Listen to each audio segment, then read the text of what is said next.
बम फेंक दो चाहे विश्वविद्यालय पर, बम फेंक दो चाहे विश्वविद्यालय पर, बना दो हॉस्टल को मलबे का ढेर, आग लगा दो भले हमारी झोपड़ियों पर मेरा क्या करोगे? मैं तो घास हूँ, हर बार उगाऊंगा, हर चीज़ में उगाऊंगा। अरे भैया 90% वो मांग नहीं था, वो 5% था, वो उल्टा घुमा के बोल रहे हैं ये लोग। हमने अपने जीवन काल में रघुवर दास से कार्यकाल से आज तक हम आंदोलन करते आए हैं, हर आंदोलन में पार्टिसिपेट किया, आज तक हम लोगों ने इस तरह का भीड़ नहीं देखा था छात्रों का। ये दर्द है, ये टीस है, पीड़ा है छात्रों का जो निकलने पर मजबूर हुई है। 90% कौन सी मांग मांगे भाई?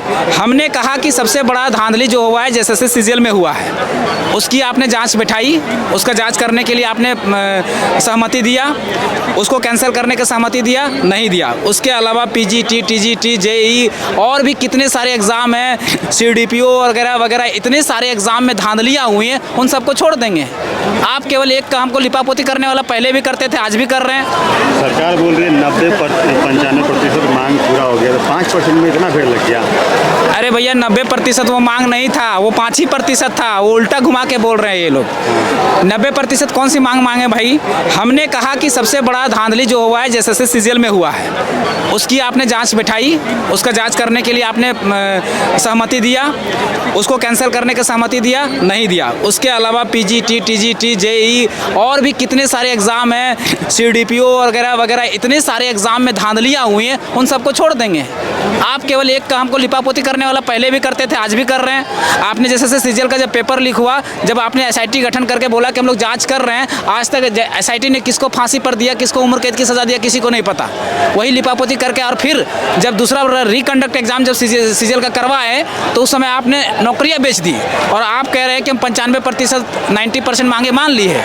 ये मांगे मनी माने, आपने उल्टा हम लोग को बेवकूफ़ बनाने का काम किया है, गुमराह करने का काम किया, गुमराह कर रहे हैं छात्रों को कि 98% मांगे मान लिए। कौन सी मांग आपने मांगी? जेपीएससी पीटी, वो पीटी तो ऐसे भी रद्द होने वाला था, उसमें तो धांधली ही धांधली है। इसके अलावे जो हमारी मांगे हैं उसका क्या होगा? हम सीधी जेपीएससी में रिफॉर्म चाहते हैं, जेएसएससी में रिफॉर्म चाहते हैं, और जो भी धांधलियाँ जो उनमें एग्जाम में हुआ है, इस सरकार के कार्यकाल में सभी नौकरियों में धांधलियाँ हुई है। हम सब में जांच चाहते हैं। हम ये नहीं कहते जो जेन्युइन तरीके से जो छात्र पास किए उनको परेशानी हो, लेकिन जो जेन्युइन तरीके से पास नहीं हुए, जिन्होंने नौकरियाँ खरीदी है, जिन्होंने सीटें खरीदी है, उनको एक एक करके चुन करके जाँच कीजिए और फांसी के फंदे में अगर लटकाया जा सकता है तो उसको लटकाइए। अगर उसको उम्र कैद की सज़ा दी जा सकती है तो उम्र कैद की सज़ा दीजिए। अगर उसको घर कुर्की किया जा सकता है तो घर कुर्की कीजिए। ये हमारी मांग है। और हमारा जो सबसे बड़ा मांग है कि हमारा जो एग्ज़ाम भविष्य में जो भी एग्ज़ाम हो वो निष्पक्ष और पारदर्शी तरीके से हो, कैलेंडर जारी हो तो उसका सही से पालन हो, ये सारे चीज़ें होनी चाहिए। आपका तब जब चुनाव होता है तो चुनाव तो नहीं टलता है, चुनाव तो समय सीमा के अंदर होता है, लेकिन हमारा एग्ज़ाम आप देखिए ना, जेटेट का परीक्षा का 10 से 12 साल, जेएसएससी सीजीएल का परीक्षा 10 से 12 साल, एक एग्ज़ाम को जेपीएससी का परीक्षा 3 साल 4 साल 5 साल, इसका कब होगा इसका कोई पता ही नहीं रहता है। तो इस तरह हम लोग पिसते रहेंगे क्या? एक डेट तय होना चाहिए, जैसे चुनाव का डेट तय होता है कि हर 5 साल में चुनाव होना ही होना है, चाहे जिस कीमत पर भी हो। उसी तरह छात्रों का प्रत्येक एग्जाम, चाहे जैसे सीजीएल का एग्जाम हो, चाहे जेपीएससी का एग्जाम हो, चाहे और कोई एग्जाम हो, हर वर्ष अगर पद खाली हैं तो एग्जाम होना ही चाहिए और निष्पक्ष और पारदर्शी तरीके से होना चाहिए। ये हम चाहते हैं। ये इतना ज़्यादा सड़कों पर भीड़ है झारखंड में, के इतने झारखंड के छात्र त्रस्त हैं ही।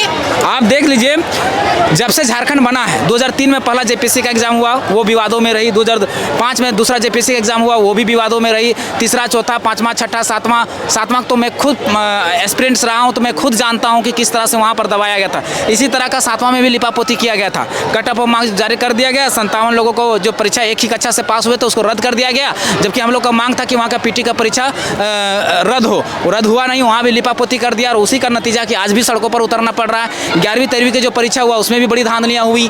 तो भैया आज से नहीं, शुरू से त्रस्त है। उसके बाद जेएसएससी की बात करें तो जेएसएससी में जितने भी पीजीटी, टीजीटी, जेई, सीडीपीओ, जितना भी एग्ज़ाम हो रहा है, सब में धांधलियाँ, सब में नौकरियाँ बेची जा रही हैं। 40% सीटें जो है वो बेच दी जा रही हैं। 40 संख्या में आप लोग पहुँचे हैं, 3-4 बैरिकेडिंग भी टूट गया है। देखिए, बैरिकेडिंग तो टूटना था, यहाँ के लोग तरस हैं। मैं पहले की कह चुका हूँ कि बम फेंक दो चाहे चाहे विश्वविद्यालय पर, बम फेंक दो चाहे विश्वविद्यालय पर, बना दो हॉस्टल को मलबे का ढेर, आग लगा दो भले हमारी झोपड़ियों पर मेरा क्या करोगे? मैं तो घास हूँ, हर बार उगाऊंगा, हर चीज़ में उगाऊंगा। देखिए उसी का नतीजा है कि हमारे शिक्षा व्यवस्था को ध्वस्त किया गया, हमारे पूरा सिस्टम को ध्वस्त किया गया, हमारे परीक्षा प्रणाली को ध्वस्त किया गया। लेकिन आज भी हम लोग के अंदर, हम युवाओं के अंदर इतनी ऊर्जा है कि आज तो लाखों नहीं, हमको लगता है लाखों से ऊपर संख्या में विद्यार्थी पहुँचे हैं। हमने अपने जीवन काल में रघुवर दास से कार्यकाल से आज तक हम आंदोलन करते आए हैं, हर आंदोलन में पार्टिसिपेट किया, आज तक हम लोगों ने इस तरह का भीड़ नहीं देखा था छात्रों का। ये दर्द है, ये टीस है, पीड़ा है छात्रों का, जो निकलने पर मजबूर हुई है। हमको लगता है कि देखिए अब जहाँ तक देखिएगा हुजूम तक यही हुजूम है, यही है, और लाखों के आगे जा चुके हैं। ये क्या है? ये शोषण, ये पीड़ा है जो छात्रों को आंदोलन के रूप में निकल रहा है। कल से लगातार खबरें आ रही, हजारीबाग से लेकर तमाम जिला में रुका जा रहा है, लोग जो छात्र बहुत मुश्किल से पहुँचे, यहाँ इतना बैरिकेडिंग किया गया, सरकार डर रही है क्या? डरना भी चाहिए, लोकतांत्रिक व्यवस्था है। लोकतांत्रिक व्यवस्था में हम कहते हैं हम भारत के लोग मिलकर एक भारत को धर्मनिरपेक्ष, लोकतांत्रिक, समाजवादी, गणतंत्रात्मक राज्य बनाएंगे। We the people of India, यानी हम सब भारत के लोग। जब हम सब भारत के लोग मिल के आएंगे तो उसमें युवा नहीं आते क्या? युवा ही आते हैं सबसे पहले। युवा ही भारत को धर्मनिरपेक्ष, समाजवादी, लोकतांत्रिक गणराज्य बनाएंगे। और उस युवा पीढ़ी को आप इस तरह के दर के ठोकरे खाने के लिए छोड़ देंगे सड़कों पर, तो वो सड़क पर आएंगे ही।